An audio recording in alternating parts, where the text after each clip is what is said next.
بسم اللہ الرحمن الرحیم۔ السلام علیکم دوستو، اللہ تعالیٰ نے اپنا عذاب کرونا وائرس کی شکل میں ہم پر مسلط کر دیا ہے۔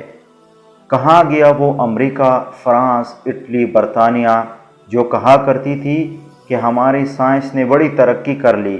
یہ کیا ہوا؟ تم تو کہا کرتے تھے کہ ہم کچھ بھی کر سکتے ہیں۔ یہ کرونا وائرس جو نظر بھی نہیں آتا، اس کے خوف سے اپنے آپ کو گھروں میں قید کر لیا۔ یہی کرونا وائرس تمہاری موت کی وجہ بن رہا ہے، اور کیوں نہ بنے، کیونکہ اس وقت تم سو رہے تھے اور پوری دنیا میں اس کے بندے چیخ و پکار رہے تھے، مدد مانگ رہے تھے۔ کشمیر کو آدھے سے زیادہ سال ہونے والا ہے وہ اپنے گھروں میں بند ہے، اور آج ساری دنیا اپنے گھروں میں بند ہو گئی ہے۔ آج ساری دنیا اپنے اپنے گھروں میں قید ہے، مگر ساری دنیا ہی کیوں؟ وہ اس لیے کیونکہ ساری دنیا خاموش تماشائی بنی ہوئی تھی۔ ساری دنیا تماشا دیکھ رہی تھی، اور وہ چائنا، اس نے مسلمان عورتوں کو نقاب کرنے پر پابندی لگائی تھی، اور لمبے کپڑے پہننے پر بازاروں میں کھڑا کر کے مسلمان عورتوں کے آدھے کپڑے کاٹ دیے تھے۔ اب کیوں اپنے آپ کو ایک لفافے کے اندر قید کر لیا؟ اب کیوں ماسک لگاتے ہو؟ اب کیوں ڈھانپتے ہو خود کو؟ کیا میرا اسلام خود کو ڈھانپنے کا حکم نہیں دیتا؟ وہ شامی بچہ یاد ہے؟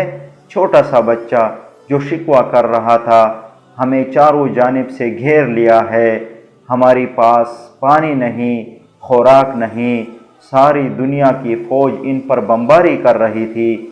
کیا کسی نے خبر لی؟ کیا کسی مولانا نے مسلمانوں کے لیے دعا کی رو رو کر؟ کیا کسی مولانا نے ان کے لیے ہاتھ اٹھائے؟ کیا وہ مسلمان نہیں تھے؟ اس بچے نے کہا تھا میں اللہ سے شکایت کروں گا۔ جانتے ہو، اس بچے نے اللہ سے شکایت کر دی۔ اس کے ماں باپ مر چکے تھے، اس کی ماں اس کے سامنے مر گئی۔ اس نے کہا تھا میں شکایت لگاؤں گا۔ تو سن لو دنیا والو، وہ بچہ شکایت لگا چکا ہے، شکایت لگ گئی ہے، اب بھگتنا تو پڑے گا۔ ساری دنیا خاموش تماشائی تھی، تماشا دیکھ رہی تھی۔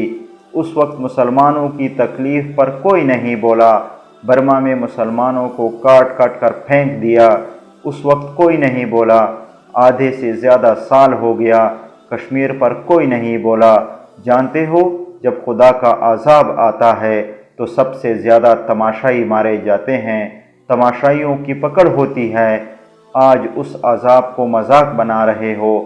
خدا سے ڈرو۔ اور کہاں ہے وہ جو کچھ دن پہلے کہا کرتی تھی ہمارا جسم ہماری مرضی، ہم اسے ڈھانپیں یا نہ ڈھانپیں؟ اب پھر وہ گھومو، تمہارا جسم تمہاری مرضی نہیں، کہ یہاں مرضی صرف اسی کی ہوتی ہے، تمہاری کوئی مرضی نہیں۔ یہ شرمندہ ہونے کا مقام ہے۔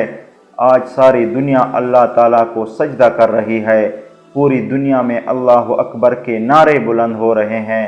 اپنے گناہوں کی معافی مانگ لیجئے۔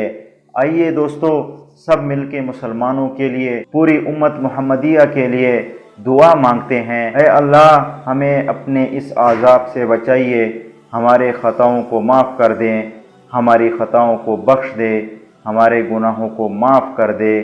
آمین ثم آمین یا رب العالمین۔